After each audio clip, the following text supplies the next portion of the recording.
ጤና ይስጥልኝ ይህ የሶደሬ ሀገር ውስጥ ዜና ነው በቅድሚያም ርዕሶቹን እነሆ አቶ አንዳርጋቸው ጽጌና እና አቶ መላኩ ፈንታን ጨምሮ 771 ሰዎች ከእስር ተፈቱ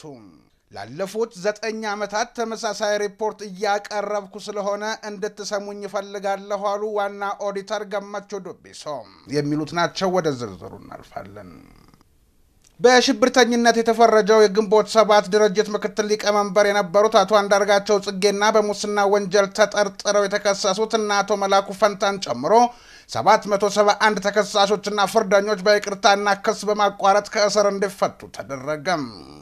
የፌደራል ጠቅላይ አቃቤ ሕግ አቶ ብርሃኑ ጸጋዬ ቅዳሜ ግንቦት 18 ቀን 2010 ዓ.ም በጽህፈት ቤታቸው በሰጡት መግለጫ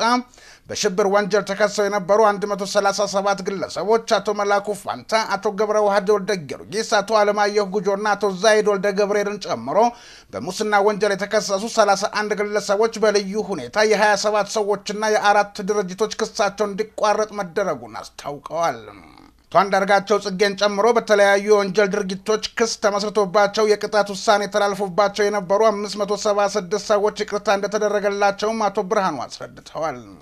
ጠቅላይ አቃቤ ሕግ በአዋጅ ቁጥር 943/2008 የተሰጠውን ስልጣን መሰረት አድርጎ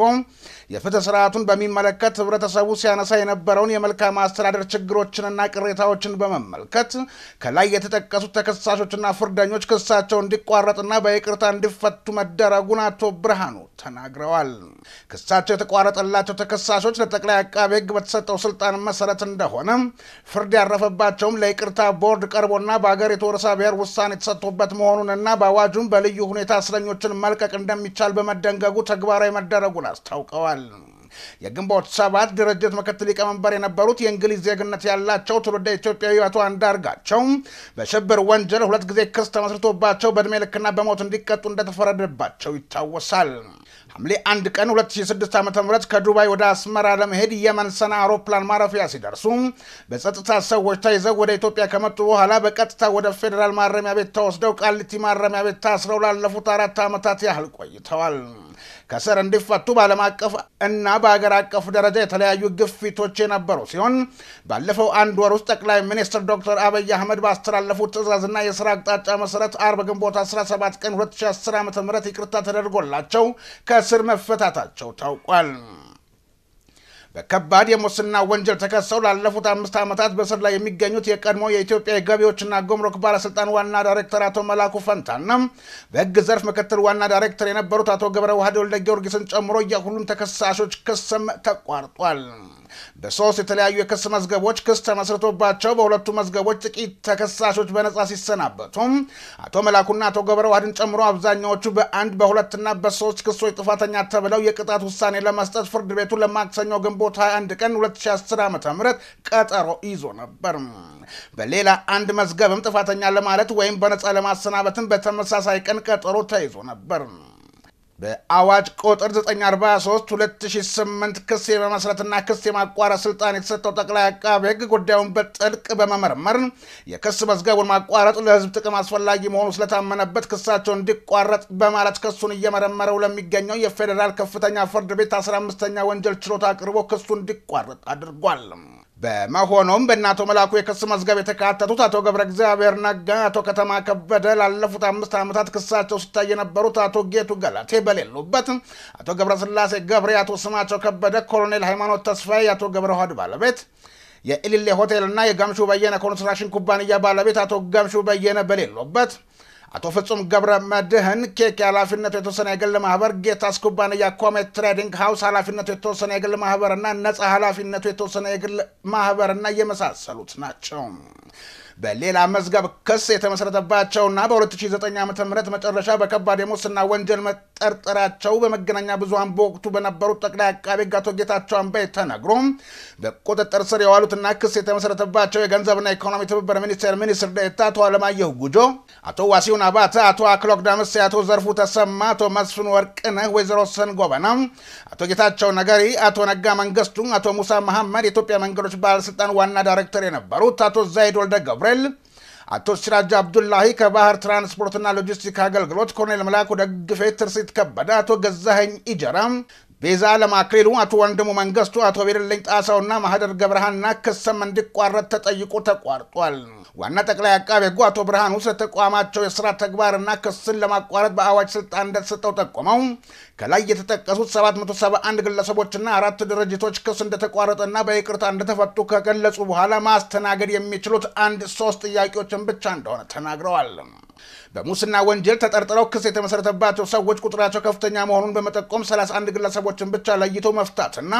በቅርቡ በ2009 ዓ.ም መጨረሻ አካባቢ ከተለያዩ የመንግስት ተቋማት በኃላፊነት ላይ የነበሩ በርካታ ግለሰቦች በቢሊዮኖች የሚቆጠር ገንዘብ ምዝበራ ተጠርጥረው ክሳቸው እየተካሄደ ቢሆንም የተወሰኑ ከሁለት ተቋማት ብቻ የተመረጡ ሰዎች በክስ ማቋረጥ ውስጥ እንዲካተቱ የተደረገው እንዴት እንደሆነና የመለያ መስፈርቱ ምን እንደሆነ ጥያቄ ቀርቦላቸው ነበር።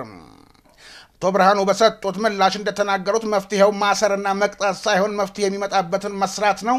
በሙስና ምን አይነት ሰዎች ናቸው የተከሰሱት? ከ90 በላይ ክስ ተመስርቶ በአንድና በሁለት ጉዳዮች ብቻ ክርክር ይካሄዱባቸው የነበሩ ናቸው። በመሆኑም ወደፊት ሙስና እንዳይፈጸም መከላከል፣ ድርጊቱ ከተፈጸመም ከመታሰራቸው በፊት በሚስጥርም ይሁን በሌላ መንገድ ማስረጃ ሰብስቦ ከተረጋገጠ በኋላ መጠየቅ ያስፈልጋል ብለዋል። የያዙ ማሰር ብቻ ለውጥ እንደማያመጣ በትልልቁ ላይ ትኩረት ተደርገው ካልተሰራ በሽርፍራፊው ላይ ብቻ ትኩረት መስጠት ጥቅም እንደሌለው አክለዋል። የሽብር ተግባር ወንጀል ተከሳሾችን በሚመለከት በአንድም በሌላ ከፖለቲካ ጋር የተገናኘ መሆኑን ጠቁመው የፖለቲካ ምህዳሩን በማስፋት ሕግን ተከትለው እንዲንቀሳቀሱ ለማድረግ ክሳቸው እንዲቋረጥ መደረጉን ገልጸዋል። ይቅርታው ቀጣይነት እንዳለውና እንደሌለው ተጠይቀው ይቀጥላል፣ ግን መብት አይደለም ብለዋል። ክስ ተቋረጠ ማለት ወንጀል ወይም ጥፋት የለም ማለት አለመሆኑን አቶ ብርሃኑ ጠቁመው የተቋረጠ ክስ ሊንቀሳቀስ እንደሚችልም አስረድተዋል። በመገናኛ ብዙሃን ተጠርጣሪዎቹን ጭምር በማሳየት የመንግስትንና የህዝብን ሀብትና ገንዘብ መውሰዳቸውን፣ የገንዘቦቹ አይነትና መጠን ተገልጾ በርካታ ይዞታዎችን መኖራቸውን የሚያረጋግጡ ሰነዶች ታይተው በቢሊዮኖች የሚቆጠር ገንዘብ የፕሮጀክቶቹ ስም እየተጠቀሰ ለግለሰቦቹ ጥቅም መዋሉ እና ሌሎችም ማስረጃዎች ቀርበው እያለ ክስን ማቋረጥ በቀጣይ ለህብረተሰቡ የሚያስተላልፈው መልእክት ምንድን ነው የሚል ጥያቄ ቀረበላቸው። አቶ ብርሃኑ ምላሽ ሳይሰጡበት መግለጫቸውን አጠናቀዋል። ይህ ዜና የሚተላለፍላችሁ ከሶደሬ ቲቪ ነው። ከተሾሙ አንስቶ ለ9ኛ ዓመታት ዓመታዊ የኦዲት ሪፖርታቸውን ለፓርላማ ያቀረቡት ዋና ኦዲተር ገመቹ ዱቤሶም ለ9ኛ ዓመት ተመሳሳይ ሪፖርት እያቀረቡ መሆኑን በመጥቀስ የፓርላማ አባላት እንዲሰሟቸውና ግፊት እንዲያደርጉ ጠየቁ። የፌዴራል ዋና ኦዲተር መስሪያ ቤት ዋና ኦዲተር አቶ ገመቹ ሐሙስ ግንቦት 16 ቀን 2010 ዓ.ም በ59 ገጾች ተጨምቆ የተጠናቀረ የ2009 ዓ.ም የኦዲት ግኝት ሪፖርታቸውን ለፓርላማ ባቀረቡበት ወቅት ተስፋ የቆረጡ የሚመስሉ አንዳንድ የምክር ቤት አባላት በታብሌት ኮምፒውተራቸው ቪዲዮዎችን በኢንተርኔት ሲመለከቱ ለማየት ተችሏል። የዋና ኦዲተሩ ሪፖርት በተለያዩ ኦዲት ዘርፎች የደረሰባቸው የኦዲት ግኝት በድምሩ ከ21 ቢሊዮን ብር በላይ ያልተሰበሰቡ ውዝፍ ገቢዎች፣ ያልተወራረዱና ደረሰኝ ያልተገኘላቸው ወጪዎች፣ ለማን እንደሚከፈሉ ያልታወቁና ለረጅም ዓመታት የተወዘፉ ተከፋይ ሂሳቦች፣ ሕግን ያልተከተሉ ግዢዎችና ከበጀት በላይ መጠቀምን ያመለክታል። ዋና ኦዲተሩ ያቀረቡት ሪፖርት በ173 የፌዴራል መንግስት ተቋማት የኦዲት ምርመራ ግኝትን ያካተተ ነው። የጥሬ ገንዘብ ሂሳብ አያያዝና አጠባበቅ ትክክለኛነትን ለማረጋገጥ በተደረገ ኦዲት ከ5 መስሪያ ቤቶች 927522 ብር የጥሬ ገንዘብ ጉድለት መገኘቱ በሪፖርቱ ቀርቧል። የሂሳብ ሰነድ በወቅቱ መወራረዱ ሲጣራ በ116 መስሪያ ቤቶች 5.8 ቢሊዮን ብር በደንቡ መሰረት በወቅቱ ሳይወራረድ መገኘቱን ዋና ኦዲተሩ በሪፖርታቸው አቅርበዋል። በሌሎች 10 መስሪያ ቤቶች 1.3 ቢሊዮን ብር ከመቼ ጀምሮ በተሰብሳቢነት እንደተያዘ ከማን እንደሚሰበሰብ በቂ ማስረጃ ባለመኖሩ ትክክለኛነቱን ለማረጋገጥ አለመቻሉን አስረድተዋል። ገቢ መሰብሰብ በሚፈቅዱ አዋጆች፣ ደንቦችና መመሪያዎች መሰረት የመንግስት ገቢ መሰብሰቡን ለማረጋገጥ በተደረገው ኦዲት በገቢዎችና ጉምሩክ ባለስልጣንና በሌሎች ገቢ ሰብሳቢ መስሪያ ቤቶች በድምሩ 1.5 ቢሊዮን ብር አለመሰብሰቡን ገልጸዋል።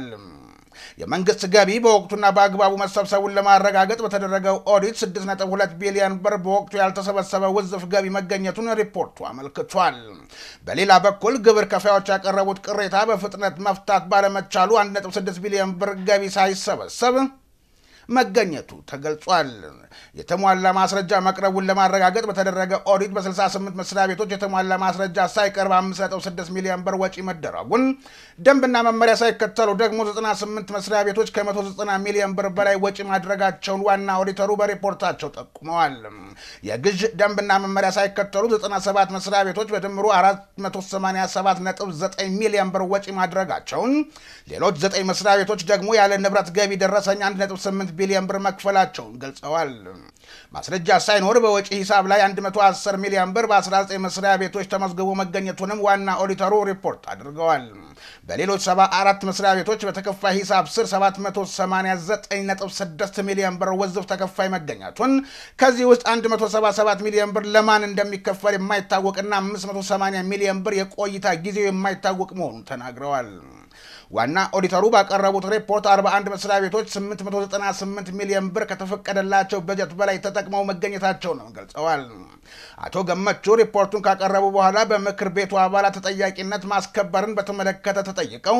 የፌዴራል ጠቅላይ አቃቤ ሕግ ህጋዊ እርምጃ እንደሚወስድ ስምምነት ተደርሶ የነበረ ቢሆንም ተግባራዊ ያለመደረጉን ተናግረዋል።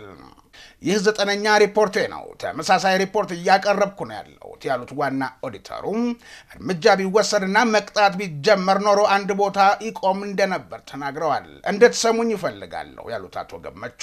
ችግሮቹ አንድ ቦታ የሚቆሙበት መፍትሄ ተሰጥቶ ወደ ሌላ ምዕራፍ መሻገር ይኖርብናል ሲሉ ተስፋ መቁረጥን የቀላቀለ ምክረ ሀሳብ አቅርበዋል። አሁን የተሾሙት ጠቅላይ አቃቤ ሕግ በራሳቸው ተነሳሽነት እንዳናገሯቸው የጠቆሙት ዋና ኦዲተር ገመቹ